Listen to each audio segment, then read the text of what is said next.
Hello day, ഇപ്പോൾ social media മൊത്തം ചർച്ചയായിക്കൊണ്ടിരിക്കുന്ന കാര്യമാണ് ദീപക്കണ്ണൻ്റെ കാര്യം. നമുക്കിപ്പോൾ അത് പറഞ്ഞിട്ട് കാര്യമില്ല, മരിച്ചാളെ ഇനിയിപ്പം പറഞ്ഞിട്ട് ഒരു കാര്യമില്ല. പറയാനുള്ളത് എനിക്ക് അവളെ കുറിച്ചാണ് കുറേ കാര്യങ്ങൾ പറയാനുള്ളത്. എല്ലാവരും ഈ വീഡിയോ കണ്ടു കാണും. നിങ്ങൾ എല്ലാവരും ഈ വീഡിയോ കണ്ടതായിരിക്കും. ആദ്യം സെൽഫി എടുത്ത് വെച്ച് ഇങ്ങനെ സൈഡിൽ നിൽക്കുകയാണ്. രണ്ടാമത് ആ വീഡിയോനെ കട്ട് ചെയ്തതിന് ശേഷം രണ്ടാമത് അവൻ്റെ അടുത്ത് പോയിരുന്നിട്ടാണെങ്കിൽ വീണ്ടും അടുത്ത് ഇങ്ങനെ നിൽക്കുകയാണ്. എന്നാ തട്ടിക്കോ തൊണ്ടേ ഇങ്ങനെ വെച്ച് കൊടുക്കണം, തട്ടിക്കോ. നിനക്ക് കുറച്ചിന് ഉളുപ്പുണ്ടോടി?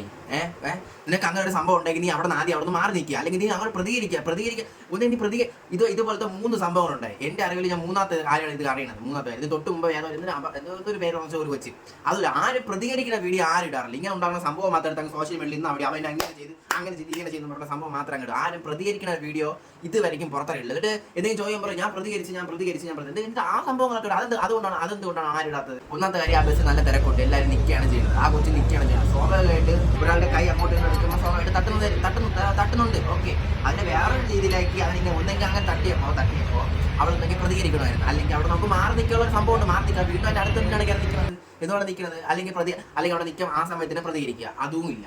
ഇതുപോലത്തെ അലവലാദികൾ കാരണം ബാക്കിയുള്ള ഒന്നും ചെയ്യാത്ത പിള്ളേർ ഇനി ബസ്സിൽ പോകുമ്പം നമ്മളെ പോലത്തുള്ള പയ്യന്മാർക്കൊക്കെ ആയാലും ആർക്കായാലും ഇനി പേടിയായിരിക്കും. ഈ ഒരു ഒറ്റ കാരണം കൊണ്ട് ഇനി പലരും ബസ്സിൽ പോകാൻ പലരും മടിക്കും. സത്യം പറയട്ടെ, അതേപോലെ പൈസ വല്ല കൂട്ടി വെച്ചാൽ ബൈക്കോ കാറോ വല്ല എടുത്ത് പോകണം നല്ലത്. മനസ്സിലായ? ഇപ്പോൾ ഈ കാലഘട്ടത്തിൽ ഇങ്ങനെയുള്ള കുറെ മക്കൾ ഇറങ്ങിയിട്ട് ഇങ്ങനത്തെ സംഭവം ഉണ്ടാകുമ്പോൾ ഈ പെണ്ണിന്റെ അക്കൗണ്ടിൽ 9,000 ഫോളോസ് ഉള്ളതാണ്. ഈ വീഡിയോ ഇറങ്ങിയതിനു ശേഷം അവിടെ ഫോളോവേഴ്സ് കയറിയത് 11.4K 1K ഫോളോസ് ആണ് കയറി.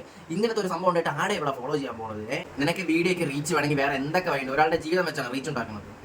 ഒരാളുടെ ജീവിതം വെച്ച് നിനക്ക് എന്തിനു കിട്ടി? ഇങ്ങനെ കിടക്കുന്ന കുറേ എണ്ണം ഉണ്ട്. ഒന്നിനെ വെറുതെ ഇതിനെയൊക്കെ ജയിലിനകത്ത് കയറ്റിയിട്ട് വെട്ടി കീറി അവിടെ പടന്ന് കീറി വെക്കണം. എങ്കിലും ഇതൊക്കെ നന്നാവുള്ളൂ. എങ്കിലും നന്നാവുന്ന പോലും അറിഞ്ഞൂടാ. നമുക്ക് പറയാനോ ഉപദേശിക്കാനോ മാത്രമേ പറ്റുള്ളൂ.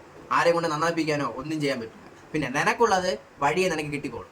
ഓക്കെ, നിനക്കുള്ളത് വഴിയെ കിട്ടിക്കോളും. അത് എത്ര വലുതായാലും കഠിനായാലും അത് അനുഭവിച്ചിട്ടേ ഇവിടെ നിന്ന് പോകത്തുള്ളൂ. ആണായാലും പെണ്ണായാലും നിന്റെ അടുത്തൊക്കെ എനിക്ക് ഒന്നേ പറയുള്ളൂ. നിനക്ക് ഇതിനകത്തൊക്കെ സോഷ്യൽ മീഡിയ എന്തൊരു അപരാധമോ എന്തൊരു മൈലുള്ള കാണരുത്. ഒരാളുടെ ലൈഫ് വെച്ച് ഒരിക്കലും കളിക്കരുത്. മനസ്സിലായി? അത് വലിയൊരു പ്രശ്നങ്ങൾ ഉണ്ടാക്കും. ഒരാളുടെ ഭാവി തകർത്തിട്ട് ഉള്ള സംഭവങ്ങളൊന്നും സോഷ്യൽ മീഡിയക്ക് ഒരു മൈലുകളും വേണ്ട. മനസ്സിലായ? നിങ്ങൾക്ക് എന്തൊരു അപരാധങ്ങളെ കാണിച്ച് കൂട്ടിക്കോ. അതൊന്നുള്ള വിഷയമുള്ള കാര്യമല്ല. അതിനെ കാണാനും അതിനെ സപ്പോർട്ട് ചെയ്യാനും കുറേ എല്ലാവരും ഉണ്ട്. ഓക്കെ, ഒരാളുടെ ലൈഫ് വെച്ചുള്ള സംഭവങ്ങളൊന്നും ഒരു മക്കളും കാണിക്കാതെ.